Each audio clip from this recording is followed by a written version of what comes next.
Hi, everyone. My name is Dale Schlunt, and today I'd like to speak a little bit about Jamestown, the first successful English colony that was established in the Americas in 1607, and a topic that is increasingly associated with that colony, cannibalism. Cannibalism occurred during the period we refer to as the Starving Time, aptly named, and this is the winter from 1609 to 1610. Of course, the topic of cannibalism is undoubtedly intriguing, yet there's also a practical purpose for examining this. Before we go into too much depth, however, I think it's important to offer some context. Perhaps answer the question why the colony of Jamestown was established in the first place. A great way to begin that discussion is by talking about something to which we can all relate, and that is the role social media plays in communication today. What is the most significant aspect of social media in the 21st century? Of course, we might all arrive at various and valid answers. Yet one that we could probably all agree on is that social media is a mode of communication that allows for the relatively quick and easy transmission of news. One could suggest we have this misconception that technology and employing technology to enhance communication is unique to the 21st century. But a study of world history shows that technology, if we may use that term, has been present throughout human history and has been used to better communication. A great example of this is the invention of the Gutenberg printing press in the mid 15th century, that's the 1400s. And without going into too much depth about the Gutenberg printing press, its effects are what is relevant to our discussion today. Arguably, for the majority of us that are living in North America today, aside from those that are descended from indigenous peoples, the reason we're here is because of communication. The expedition and the exploration of Christopher Columbus in the West Indies made news throughout Europe, partially because of this enhanced technology. The consequence of that was further exploration of the Spanish and the establishment of colonies. Just as important is what the Spanish found in their colonies in Mesoamerica and South America, and that is precious metals, gold and silver. News of gold and silver and that discovery made its way, once again, just like the explorations, back to Europe. And this became a significant catalyst for the colony of Jamestown. See, Jamestown was not just a group of people that decided they were going to make new long-term homes with their entire families in the wilderness. Jamestown was rather a business. It was actually a company, the Virginia Company. One could equate it to Shark Tank today. No doubt most of us, if we don't watch it, are familiar with that show. And why is it that individuals such as Kevin O'Leary or Mark Cuban participate in that show? Of course, partially because they want the notoriety and the fame. But the concept behind that program is that new or upstart businesses go and appeal for investors to invest capital in their business. With that new investment, right, hopefully that company will thrive and individuals that did invest will gain a return. This is Jamestown.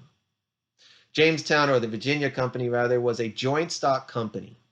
And so multiple investors would invest in this, thereby mitigating the risk, increasing the capital and the likelihood that the venture will be fruitful. A couple challenges occurred, not only during the starving time, but from the very outset of the establishment of this colony. First, we can infer that based on the point that this was not individuals going that were solely focused on establishing a home and surviving for the benefit of their larger extended family.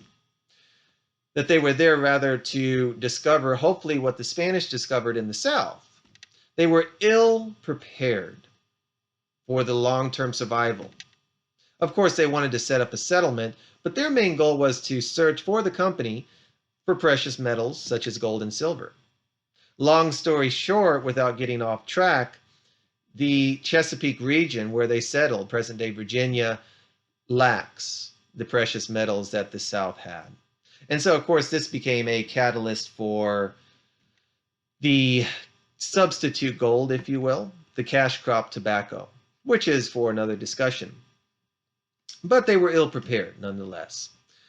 They also arrived during a time where there was a severe drought. And of course, when individuals were going to set up a new settlement, the dependency on agriculture was paramount. And so this was a period that was not conducive for agriculture, quite obviously. They also traveled about 40 miles in from the Chesapeake Bay into a very swampy area, so disease was rampant. Based on all this, they would have to depend on trade with local indigenous groups for their survival, particularly for corn, right, maize, and other food staples. One of the most significant challenges in that regard is that indigenous peoples in the Americas viewed trade through a very different lens than the Europeans did, what we might refer to, or who we might refer to as the early capitalists. Long story short, this would mean that tensions would be prevalent and conflict would ensue. By the time we get to the period of the starving time, the winter of 1609 to 1610, one of the local, most powerful and local indigenous groups, the Powhatans, along with their allies, had laid siege to the fort as a result of these conflicts, making the starving time even more challenging and horrific. The purpose of this discussion really is to create an awareness of how history can lend itself to anyone, to learning more than just content, but can teach us skills that are valuable in any context. Our goal is to seek truth. And that's why we employ the example of cannibalism, or at least I do. In 2012, archaeologists discovered the remains of a 14-year-old girl they dubbed Jane. And she is the first concrete archaeological evidence that cannibalism occurred. And mind you, the only concrete evidence that we have. There are markings on her skull, archaeologists determined to be made from a crude knife or some kind of tool, trying to access the brain, because the brain, of course, was a fatty tissue and it would be higher in calories, something that they would have needed during that time. This was 2012, and of course, this video is being made in 2020. So perhaps a year or 5 years or 10 years from now, we may discover more evidence, and perhaps there was indeed more instances of cannibalism. But the purpose of this discussion, or actually the example, right, is trying to illustrate that, once again, there's only one instance that has been corroborated based on that new evidence. Yet when this story broke, all of the major news outlets covered it.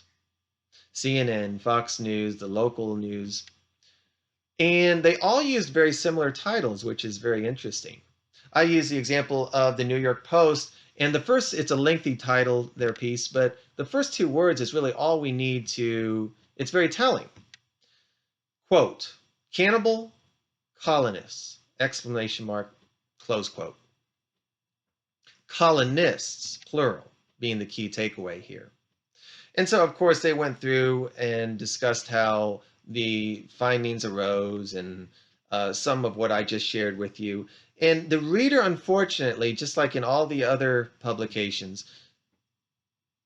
walks away feeling as though when times were tough, everybody started eating each other. And so someone that does not examine this any further may go out into the general public and perpetuate a false narrative. They also employ John Smith. John Smith is one of the most famous and perhaps well-known individuals associated with Jamestown. He actually saves Jamestown in the early years. And he actually writes a second-hand account of cannibalism, which we'll discuss in a few minutes. The problem is that John Smith was not even there. John Smith actually sustained a gunpowder wound prior to the winter of 1609, swiftly returned to England for medical care. Why is it they invoke his name in the majority of these articles covering the alleged cannibalism? And of course, it's because he's the most well-known, most famous. What does this tell you? It tells you that we need to examine the purpose and therefore the credibility of many of these publications. Their purpose is not to educate us. The first and foremost purpose is to make money. They do so by acquiring viewership or readership.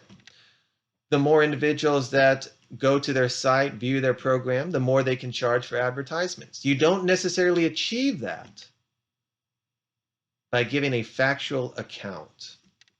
It doesn't necessarily mean all publications are not credible, but it is something we must keep in mind. So how do we arrive at the truth? And a great way to do that is looking at scholarly publications. One that I wanted to share with you is a dissertation that came out of the University of California in 2016, if I remember correctly. And the title was Consuming Narratives, Food and Cannibalism in Early Modern British Imperialism. And this individual looks at the 5 primary sources that came about during the time and directly after the time that cannibalism allegedly occurred. And so there are 5 accounts, and the time period is from right after all the way until about 10 to 15 years later. Primary sources are gold to most historians because we believe that they at least have a higher credibility, or it's more easy to get a good understanding of what happened because they had potentially witnessed it, played a role in it. They are much closer to the event, in other words. And so we give them, once again, credibility. The problem is many times we give them too much credibility. And as the individual in the dissertation argues, all of the primary sources that came about during this period that historians have previously looked at to determine whether or not they believed cannibalism occurred, all of them had reasons to distort the truth. So, for instance, George Percy, a leader during the period of starving time, overemphasized cannibalism, focused on it quite a bit, trying to explain to the readership that, regardless of what happened, anyone in a leadership position during this time could not have avoided this. It was that horrific, so don't blame me. John Smith, once again, not even there, and that is what most publications whose name they invoke. He wrote a second-hand account, and basically what he was trying to convince the reader of is, look what happens when I leave. And finally, we have to come back to the idea that this was, once again, a company, an investment. And some of these individuals who wrote were investors, and so they had reason to downplay cannibalism. Nobody is going to say, when times once again are challenging, we start eating each other, if I want you to invest in this business. And so there are multiple reasons why we need to take a look at that. Once again, at this point, if we examine it objectively, there is only one instance of cannibalism that we can corroborate. What can we take away from this? The reason for this discussion. Of course, cannibalism is somewhat interesting, I guess one could say. But there's actually real life skills we can learn regardless of the context in which we are studying this. Whether or not we're an educator, a student, just someone who enjoys history and does research on history. The skills we are learning transcend historical content. In other words, learning how to find sources, determining the credibility of those sources, making an argument, corroborating that argument and backing that up with credible evidence. All of those things are employed in every facet, arguably, of our life, in every profession in our world. Medicine, business, education, they all use the same skills and tools. I would conclude with this. Years ago, they told us that margarine is much healthier for you. Stay away from butter, unhealthy. Eggs, high in cholesterol, stay away from them as well. Today, health professionals say, eat real, eat natural food, eat butter in moderation. Once again, eat eggs in moderation. They have health benefits. Hopefully, those individuals are closer to the truth in making our society healthier.